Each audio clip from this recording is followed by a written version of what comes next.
অনেকেই বলে থাকেন যে আল্লাহ তাআলা এ পর্যন্ত কোনো নারীকেই নবী বা রাসূল করে দুনিয়াতে প্রেরণ করেননি। এ থেকে প্রমাণিত হয় যে একজন নারী নেতৃত্ব দিতে পারে না, অতএব নারী নেতৃত্ব হারাম। এর জবাব হলো, নবুয়াত কেউ অর্জন করে না, বা এটি এমন কোনো বিষয় নয় যা চেয়ে নেওয়া যায়। অর্থাৎ মহান আল্লাহ তাআলা তার হিকমা অনুযায়ী যে কোনো ব্যক্তিকে নবুয়াত দান করে থাকেন। নবুয়াত দানের বিষয়। অপরদিকে নেতৃত্ব অর্জন করতে হয়, এবং এটি এমন একটি বিষয় যা চেয়ে নেওয়া যায়। অর্থাৎ কোনো জাতিকে বা সমাজকে নেতৃত্ব দেওয়ার জন্য নিজেকে উপস্থাপন করা যায়। সুতরাং আল্লাহ কর্তৃক নবুয়াত প্রদান এবং নেতৃত্ব অর্জনকে এক করে দেখাটা অজ্ঞতার প্রমাণ। সুতরাং আমরা পরিষ্কারভাবে বলতে চাই যে রাসূল সাল্লাল্লাহু আলাইহি ওয়াসাল্লাম এমন কোনো কথা বলেননি যা প্রমাণ করে নারী নেতৃত্ব হারাম। তবে কোনো নারী নেতৃত্বের প্রধান হবেন কি হবেন না তা ঠিক করবে জনগণ। অর্থাৎ যাদের শাসন করা হবে তারা কোনো নারীকে শাসক হিসেবে গ্রহণ না করলে সে শাসক হতে পারবে না। ঠিক যেভাবে কোনো পুরুষকে শাসক হিসেবে গ্রহণ না করলে সে শাসক হতে পারবে না। অতএব কারণে আমাদের মত হচ্ছে, এখন মানুষ নির্ধারণ করবে তারা কাকে তাদের শাসক হিসেবে গ্রহণ করবে। পুরুষ নেতৃত্ব দিতে পারবে আর নারী পারবে না, এটা কোরআন সুন্নাহর বিষয়বস্তু নয়। পবিত্র কোরআন নারীদের নেতৃত্বের প্রধান করতে আদেশ, উপদেশ বা উৎসাহ কোনোটিই দেয়নি, আবার একইভাবে নিষেধও করেনি। যদি কোনো মুসলিম দেশের বা সমাজের অধিকাংশ মানুষ কোনো নারীকে নেতৃত্বের প্রধান করতে না চায়, তবে তাদের সেই অধিকার আছে এমনটা করার। একইভাবে যদি কোনো মুসলিম দেশের বা সমাজের অধিকাংশ মানুষ কোনো নারীকে নেতৃত্বের প্রধান করতে চায়, তবে তাদেরও এমনটা করার অধিকার আছে। পুরুষ ও নারী মানুষ হওয়ার ক্ষেত্রে একই মর্যাদার অধিকারী। তারা আদম ও হাওয়া আলাইহিস সালামের সন্তান। সৃষ্টিগতভাবে এবং জন্মগতভাবে তাদের মধ্যে কোনো পার্থক্য নেই। কিন্তু আল্লাহ তাআলা যখন কারো উপর কোনো দায়িত্ব অর্পণ করেন, তখন তা মূলত ওই ব্যক্তির দায়িত্ব পালন করার ক্ষমতার উপর ভিত্তি করে অর্পণ করে থাকেন। নবুয়াতকে, নবী হওয়াকে মানুষ উপাধি মনে করে। প্রকৃতপক্ষে এটি অনেক বড় একটি দায়িত্ব।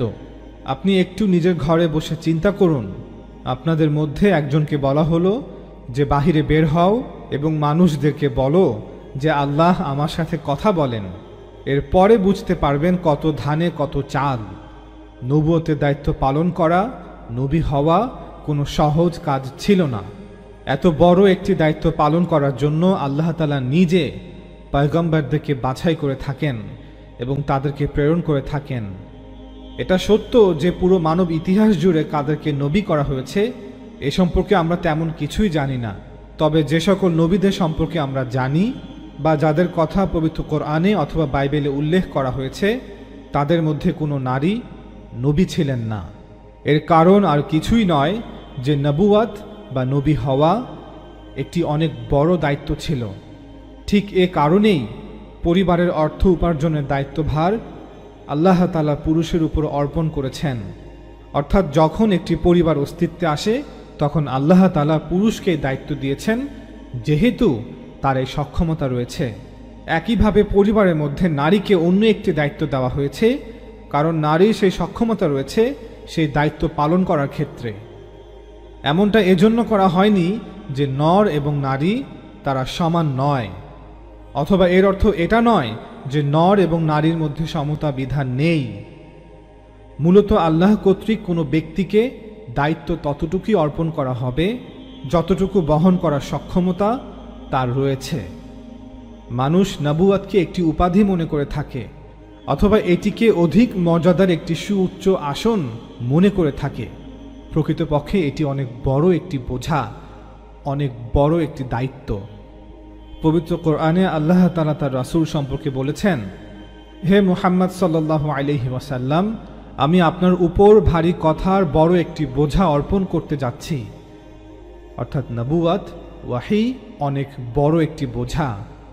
আল্লাহ তাআলার কাছে শুকরিয়া আদায় করুন যে আপনাকে এই দায়িত্ব দেওয়া হয়নি। এই মহান দায়িত্ব তাদেরকেই দেওয়া হয়েছিল যারা এটি বহন করতে সক্ষম ছিলেন।